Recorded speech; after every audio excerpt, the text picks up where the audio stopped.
Hoy, en Proyecto Inframundo, tenemos variedad de casos, los mitos urbanos más perturbadores del metro de la Ciudad de México y la historia y el perfil psicológico del monstruo de Catepec. Quédate, porque esto es Proyecto Inframundo.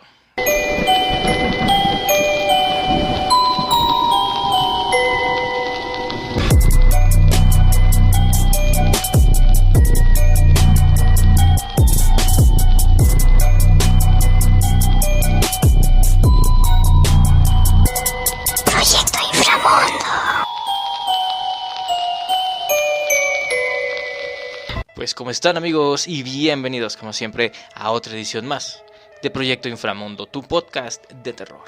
Como siempre, te traigo aquí unas cuantas historias pequeños casos relacionados entre sí. Esta semana tenemos unos cuantos mitos urbanos sobre el metro de la Ciudad de México. Historias que están ahí siempre, porque no cabe duda que el metro de la Ciudad de México es uno de los más concurridos a nivel mundial. Y también, irónicamente, es uno de los más descuidados. Pero no solo es culpa del gobierno, también es culpa nuestra por no cuidar, pues, el metro, ¿no? Que quién lo ocupa, los políticos o nosotros. Pero bueno, vamos a empezar porque estamos con una vibra muy acá. En el primer sitio tenemos amenazas de bomba. En los años 80, en la Ciudad de México era muy común escuchar comentarios de la gente que había amenazas sobre bombas en el metro.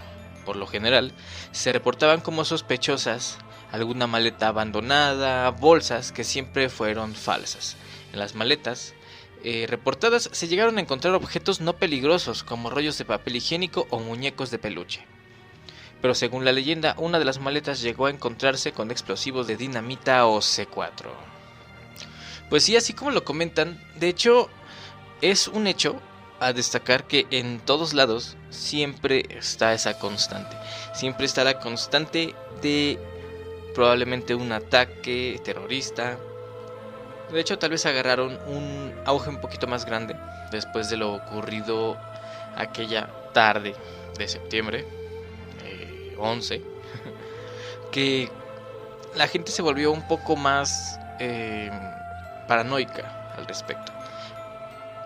Un dato interesante y que no muchos saben y es que la gran mayoría de veces en las que hay amenazas de bomba, tiene que ver con esto, porque al principio tal vez eran públicas, siempre había una amenaza, entonces las autoridades pues despejaban el lugar para que no hubiera ningún problema o amenaza, ¿no? Sucede que con el tiempo estas amenazas resultaron ser falsas. El único propósito en realidad era como tal el alterar a las personas, causar un descontrol horrible, ¿no? Entonces, en la actualidad pasa que tal vez haya una amenaza de bomba en la estación que más ocupas.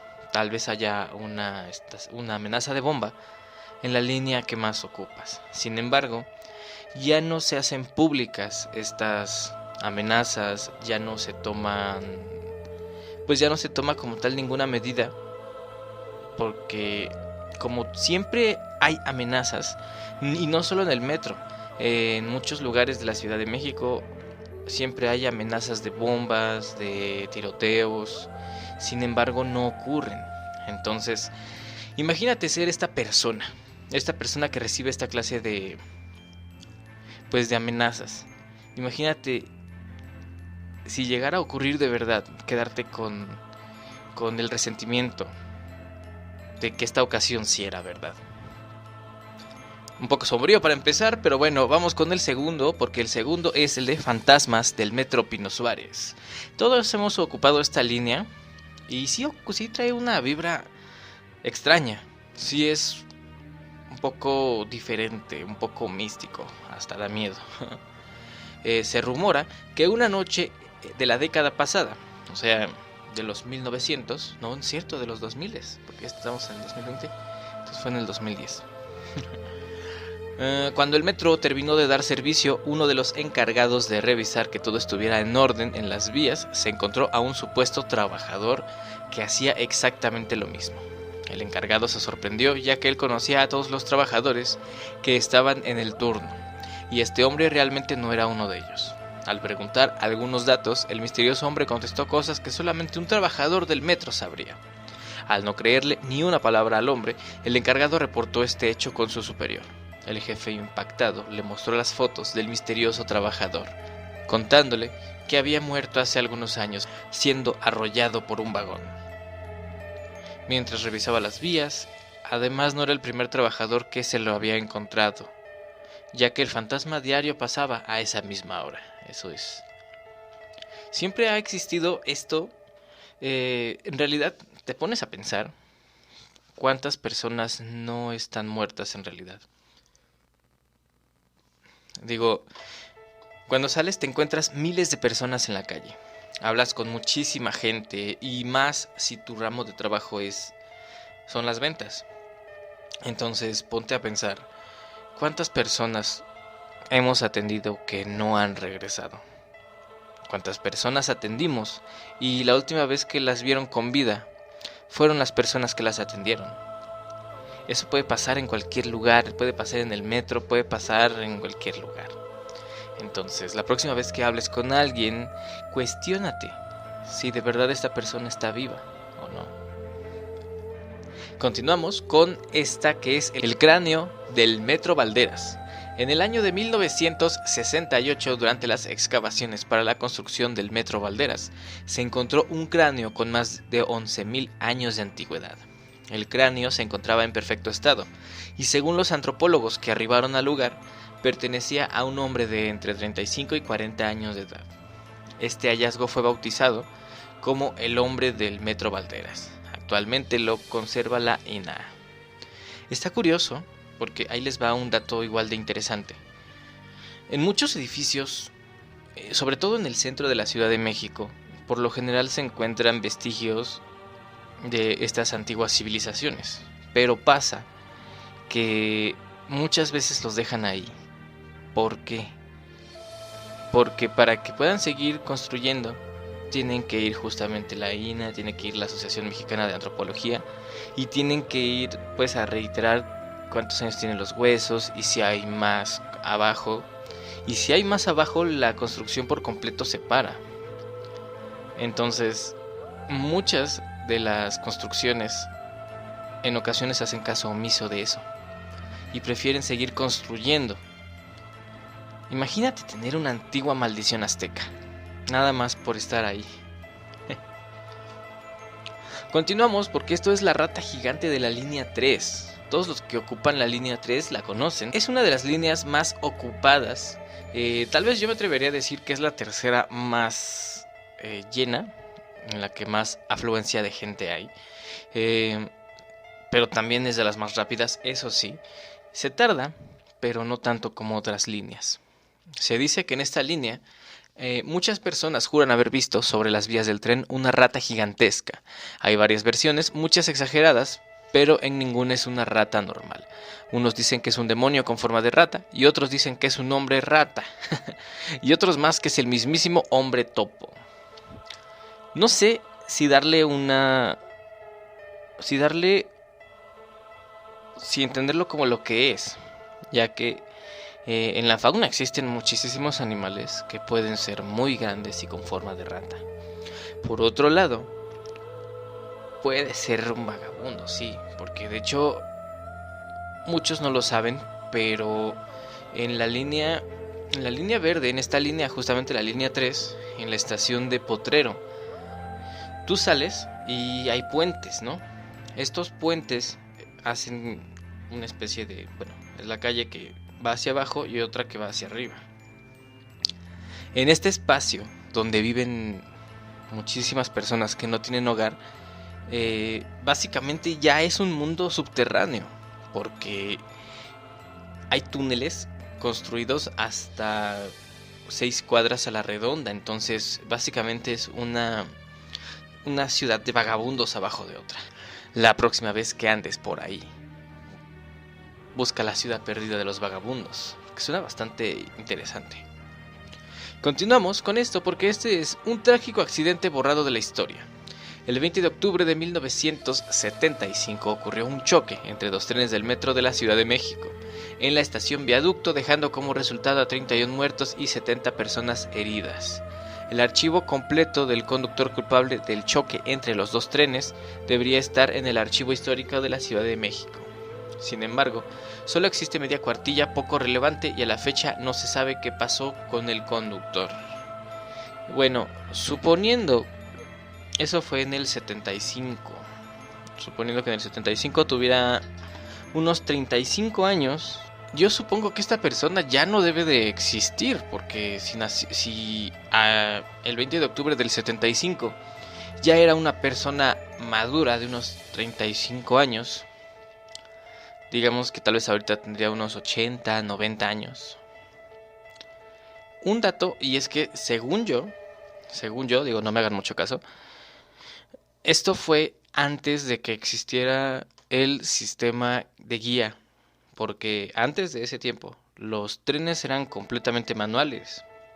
No existía esta estación de control que cada línea tiene, por la cual miles de personas están checando el camino de los trenes, la proximidad entre ellos, la seguridad, porque antes no existía todo eso.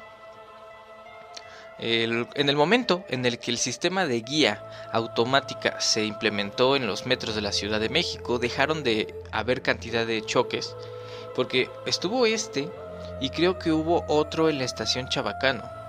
Sin embargo, de esos pues uno marcó mucho la historia, creo que fue el de Chabacano, casi no lo conocía, pero es cierto que gracias a la implementación de este sistema, los accidentes han llegado al mínimo, salvo los de los últimos años, que bueno, son pocos en comparación a esa época.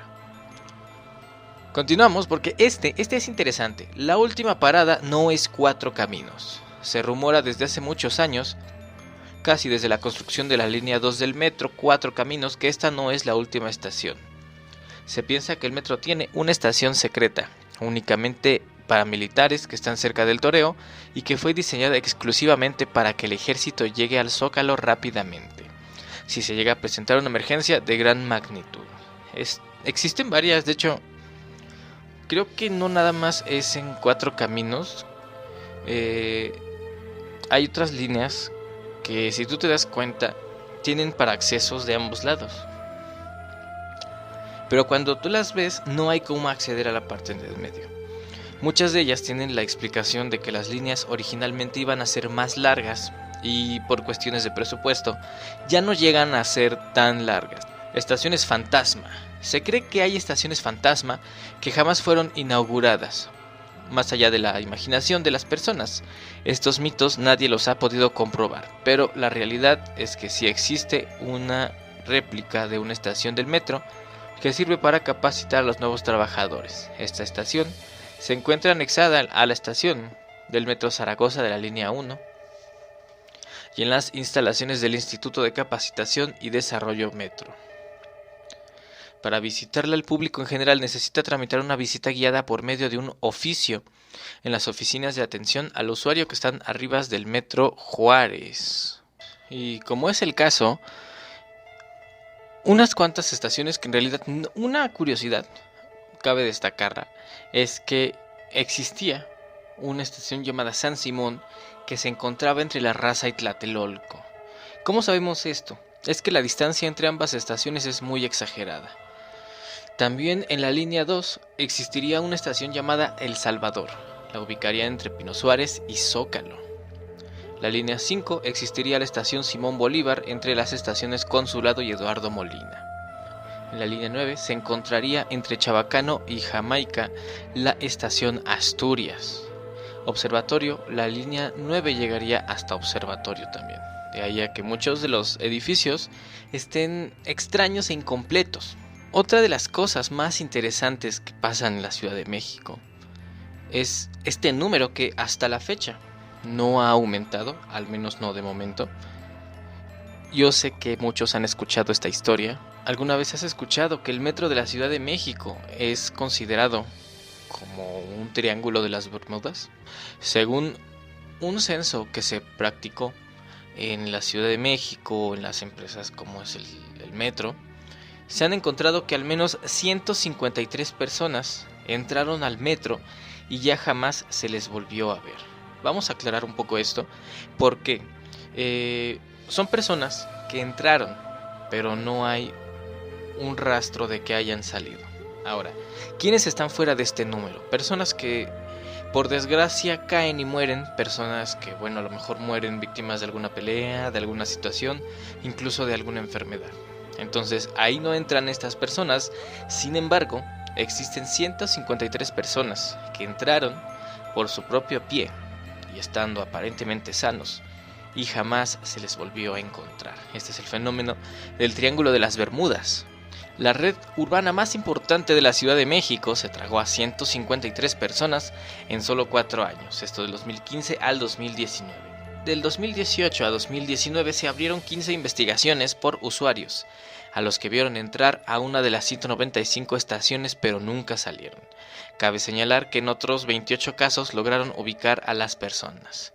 Sumando las 15 desapariciones que se registraron en el periodo ya mencionado y con las cifras que en 2017 la PGJ reveló a un portal electrónico, tenemos un gran total de 153 personas que salieron, abordaron el transporte y nunca regresaron. Cabe señalar que el sistema de transporte colectivo recibió en 2018 a 1.647.475.013 usuarios, cifra que lo convierte en uno de los servicios más poblados que puntualizaron en su sitio oficial. Esto podría ser contrastante con la cantidad de personas que se han perdido. Las familias de estas personas no piensan lo mismo y mucho menos las personas que mágicamente se perdieron. Ahora la pregunta es si las cámaras de seguridad y los policías. Bueno, debido a la gran cantidad de usuarios en la red se esperaría que el servicio de vigilancia fuera mucho más amplio, aunque según la página oficial del metro hay 3.417 cámaras de seguridad. Ninguna de ellas logró captar la salida de los 153 desaparecidos. Este misterio causa mucha curiosidad entre los usuarios del sistema de transporte, pero también despierta el miedo en quienes todos los días se suben a él para llegar a su trabajo, escuelas u hogares. Uno de los casos más sonados es el de Francisco, un estudiante de informática de 22 años. En imágenes de cámaras de vigilancia se puede ver el momento exacto en el que el joven atraviesa las puertas del vagón, aunque esas mismas cámaras jamás volvieron a verlo. Imagínate qué fuerte. En realidad no hay una explicación, no hay un motivo, simplemente desaparecieron. ¿Qué podría ser? ¿Una falla en la Matrix? ¿Fantasmas? Déjame tu opinión aquí. Puedes comentar ahora en Spotify, en YouTube también. Recuerda que se suben estos episodios, se resuben todos los martes en YouTube y todos los jueves estreno nuevo capítulo en Spotify, los podcasts de Fab. Y la próxima semana, les voy a comentar algo rápido. Tenemos un proyecto que hasta hace unos días se llamaba Parejas Disparejas. Sucede que este proyecto se ve en la penosa necesidad de cambiar de nombre, porque no estoy soltero, no es eso, al contrario, menos soltero que nunca. Lo que pasa es que ya existe un programa llamado Parejas Disparejas. Entonces, nuestro nuevo proyecto, que está próximo a estrenarse, lo bueno es que no salió al aire, se va a llamar Amigos y Parejas. Amigos y Parejas es un podcast sobre amigos y parejas. Distintos temas, cualquiera de las opiniones. Es un podcast que podrás escuchar de manera exclusiva. Su primera emisión en Spotify. El primer episodio se llama Traumas. Amigos y Parejas. Episodio 1, Traumas. Y bueno, vamos a continuar porque, llegó este momento en el que siempre te hago la aclaración. Aquí en Proyecto Inframundo hablamos y retomamos la historia de ciertas personas que son escoria en la humanidad. Personas que no tendrían por qué existir, pero sin embargo, ya sea algún hecho traumático o algo, los cambia. Entonces, te pido discreción por lo que estás a punto de escuchar, más que nada porque es un tema relativamente nuevo. Entonces, empezamos. Hace unos cuantos meses se hizo viral, se hizo muy conocida la historia de este hombre. De hecho, yo creo que es más impresionante porque es un lugar del que todos los días hablamos, todos los días estamos haciendo chistes, todos los días estamos burlándonos. Pero bueno, hoy vamos a hablar del monstruo de Ecatepec. Juan Carlos Hernández nació el 1 de marzo de 1981 en Michoacán. Durante 3 años trabajó en el ejército, en el 2º Batallón de Guardias Presidenciales, donde lo bautizaron como el Terror Verde, por el sadismo que mostraba cuando sus jefes le permitían divertirse con las mujeres. En el perfil que le practicamos en el penal, el sujeto se considera a sí mismo como un demonio. Esto debido a que la parte demoníaca que vive dentro de él le ordenaba matar a las mujeres. Otras veces simplemente lo hacía porque le comenzaba a doler la cabeza. Durante su infancia, sufrió de abusos por parte de su madre, quien según sus propias versiones, lo vestía de niña y llevaba con hombres de la casa para tener relaciones frente a él. Incluso confesó que fue abusado sexualmente de niño por una mujer que lo cuidaba y por su mamá. Por su parte, Patricia Martínez, la pareja de Juan Carlos, fue violada por un primo a los 6 años de edad. Tuvo una vida de orfandad, miseria y malos tratos. El que accediera a matar fue para complacer a su pareja, porque éstas accedían a tener relaciones con él, por lo que las consideraba traidoras y promiscuas. Fue en octubre del 2019 cuando se logró la captura de Juan Carlos, mejor conocido como el monstruo de Ecatepec, quien junto a su pareja Patricia Martínez abusaron sexualmente y asesinaron despiadadamente a decenas de mujeres. Fueron las denuncias de un grupo de madres cuyas hijas habían desaparecido en jardines de Morelos las que colocaron a los radares en la pareja, quienes fueron detenidos tiempo después cuando fingían llevar a un bebé dentro de una carriola. Sin embargo, lo que realmente transportaban eran restos humanos que pretendían abandonar en un terreno baldío. Sin embargo, los restos que transportaban en la carriola no estaban completos, pues la mujer confesó que utilizaba la carne para hacer bisteces y comerlos. En un video que circuló en redes sociales donde se ve al monstruo de Ecatepec declarando sus crímenes, este confesó que de salir en libertad seguiría matando mujeres, pues prefería que sus perros se alimentaran de la carne de sus víctimas. No era el único que hacía esto, pues Hernández solía vender también los cráneos y huesos de sus víctimas a un santero al que le apodaban el Bones, o sea, el Huesos, mientras que los corazones de 4 de sus víctimas fueron brindados como ofrendas a la Santa Muerte. Según narró el propio Hernández, todas las mujeres eran llevadas a su domicilio para tener relaciones sexuales o consensuadas, o por la fuerza. Tras ello seguían un ritual, el cual consistía en degollarlas, partirlas a la mitad y filetearlas, para después comerse todo ello. Esto para limpiar del mal al mundo.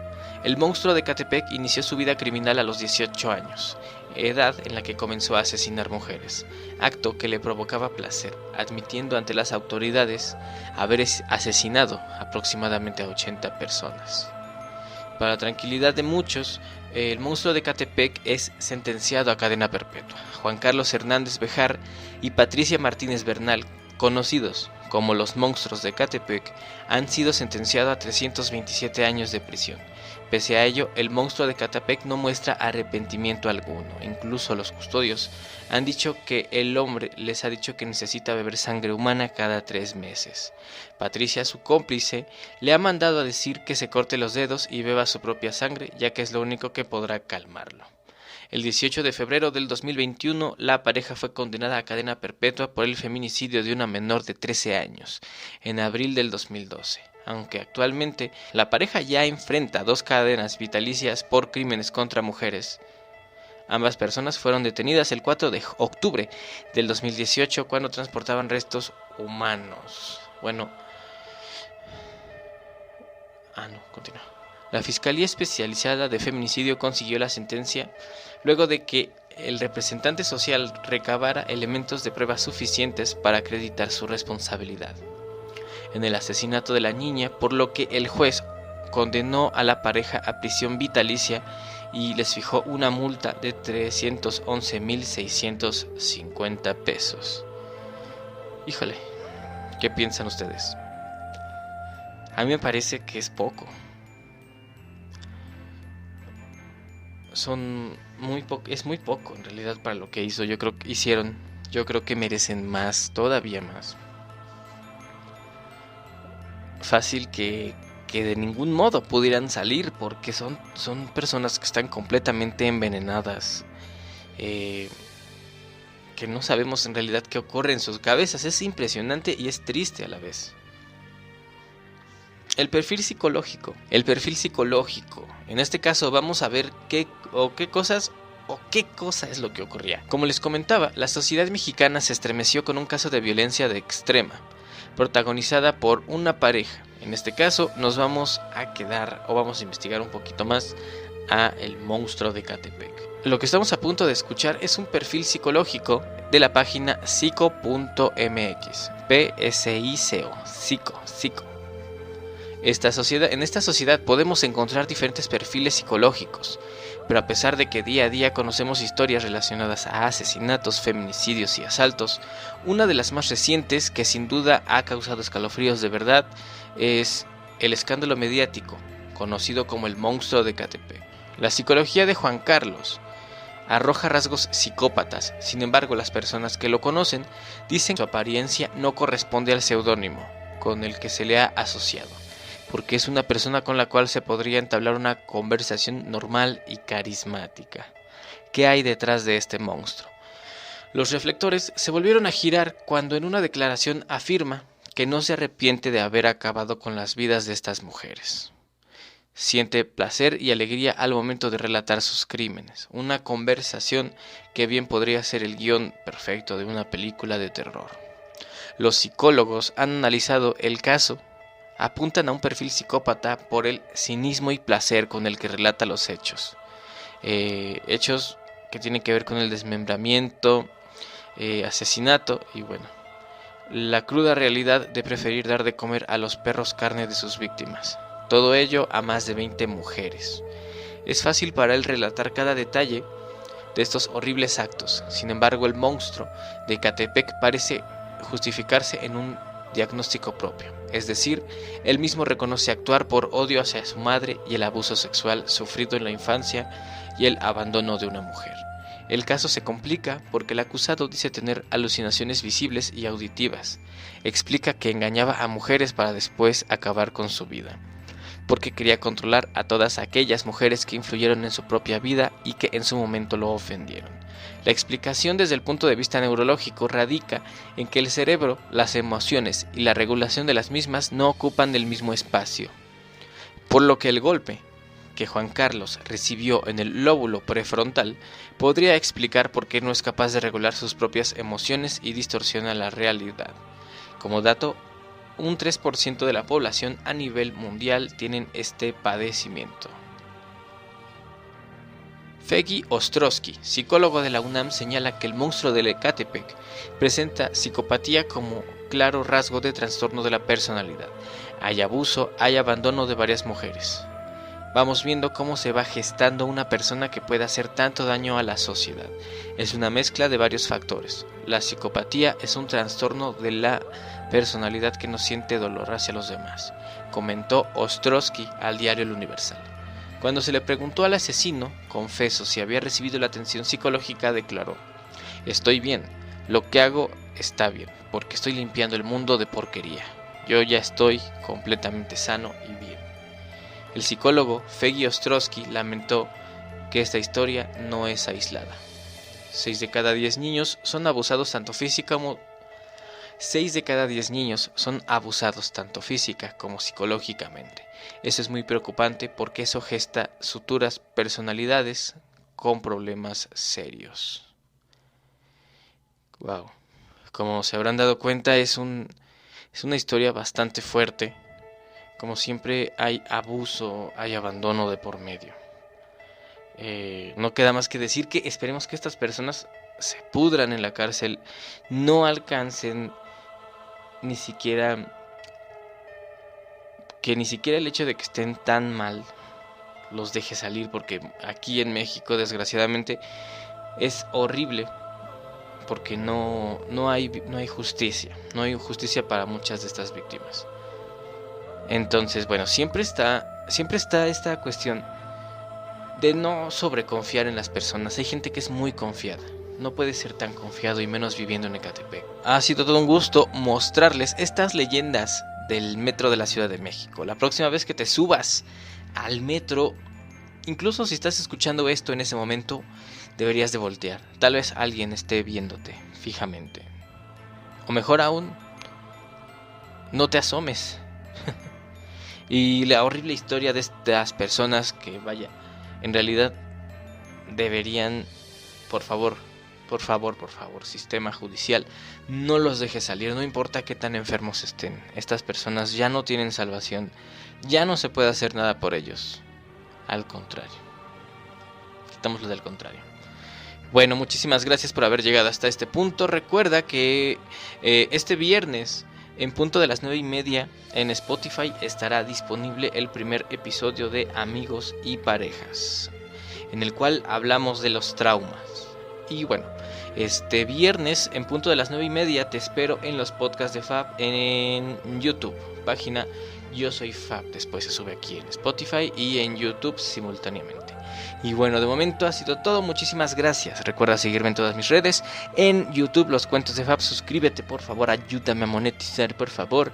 Y bueno, de momento sería todo. Recuerda, estos son... No es cierto. Este fue Proyecto Inframundo. No viajes en el metro después de las 12.